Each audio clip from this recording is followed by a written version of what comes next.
How baju?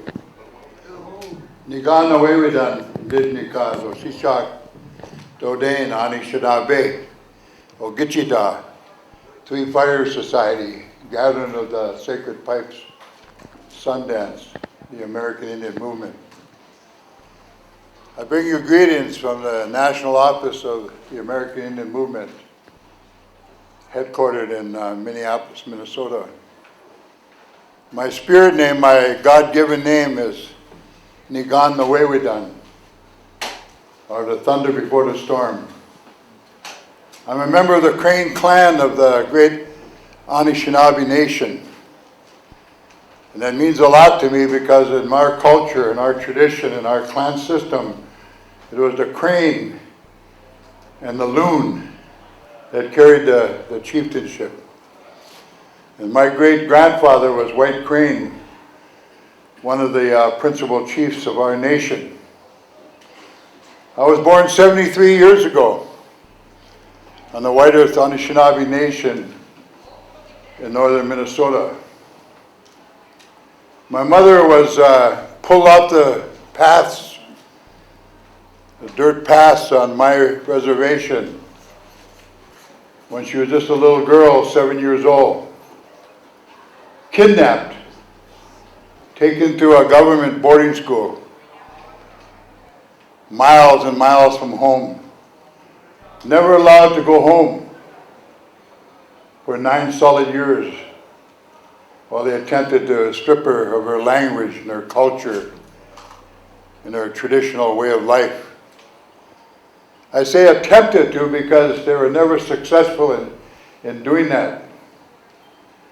But growing up as a little boy, when the weather would change, my 7 sisters and my other brothers, 4 other brothers, questioned my mother many times. Mom, seems like every time there was a weather change, her knees would swell up on her.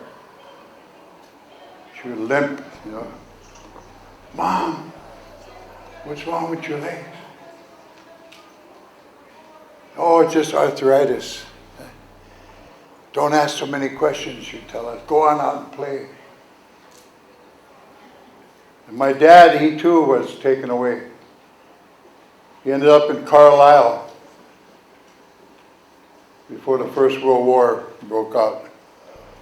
He was there with the Thorpes and all the young Indian athletes and told us many, many stories about how they beat all the Harvards and the Yales in competition.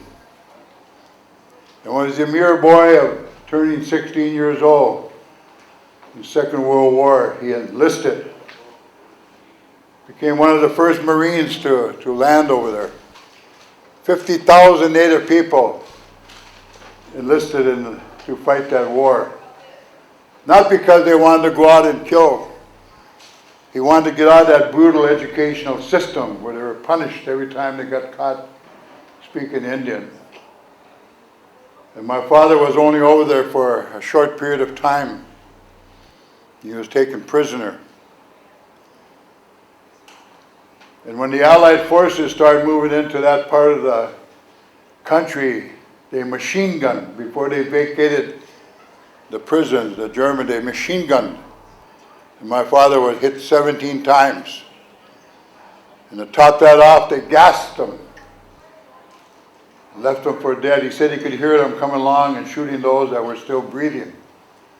But my father didn't even dare breathe, and they went by him. And when he heard horses and the trucks and the coming to pick them up, he covered himself up with dead bodies. And they found him and brought him back home. They erected a statue of him in Chicago, Illinois. One of the first to land over there. The hero.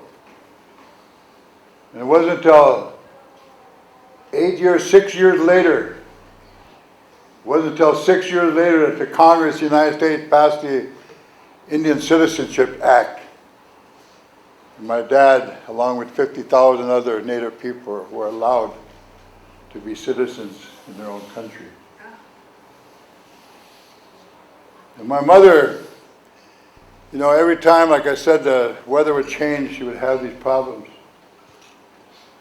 I used to hear the old people come to our house late at night. She'd think we're all asleep, eh? All the old people, Lady Big Bear and Mrs. Smith, they would come to my house. I'd be laying up there, still awake. They'd greet one another in the Anishinaabe language, hug and kiss one another. And then they would sit down and they'd start playing cards, speaking a strange language that I'd never heard. Laugh so hard they would fall right off their seat. Huh? Cry. They'd be so happy. Then the alarm clock would go off and it was time to go to school. And that school for me was St. Benedict's Mission.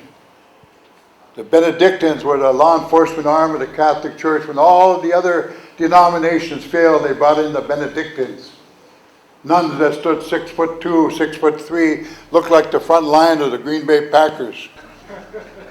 Very strict. If you didn't go to church on Sunday, they would line you up by the blackboard and crack your hands with a ruler. And that's where I found myself every Monday morning up by the blackboard. To the point where they turn the ruler sideways and hit your knuckles with the side of the ruler and split your knuckles wide open. I still carry those scars on every one of my fingers. And naturally I ran away. I ran away from all that. And finally I was picked up, 12 years old, put in jail with common prisoners. And I went to a court, a juvenile court. They gave me an opportunity to go back to that school. My mother cried and begged me to go back to school. They're going to send me away they talked about boarding school. They talked about Boys Town, Nebraska, and another place called Red Wing State Training School. And against my mother's wishes, I refused to go back to that mission school. And I was handcuffed between a guy named Wild Bill Sinclair, who had 65 years in Stillwater State Prison for raping 4 of his 5 stepdaughters, and an armed robber who got 45 years in St. Cloud. I was handcuffed between them. They took one to the prison, one to the reformatory, and took me down to Red Wing State Training School.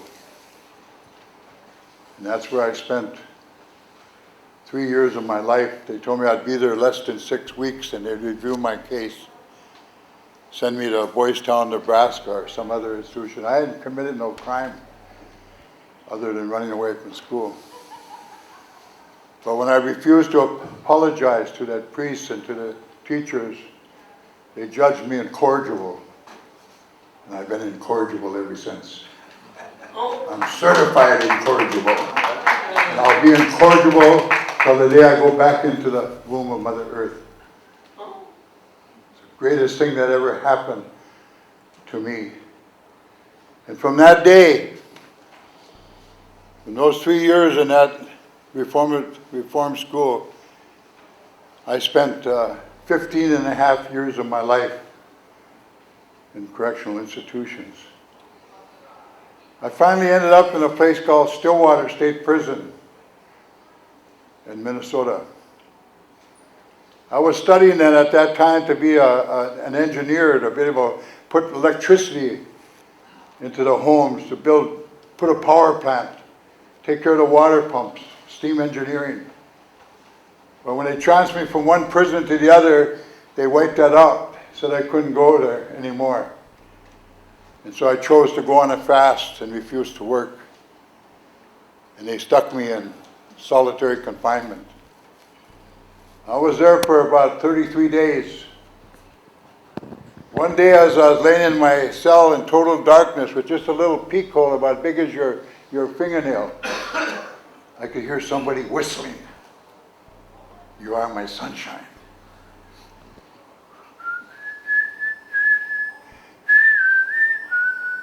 I said, what's going on here? And I finally got up and I peeked through that little hole. Here was an Indian there. I said, what the hell's wrong with this guy?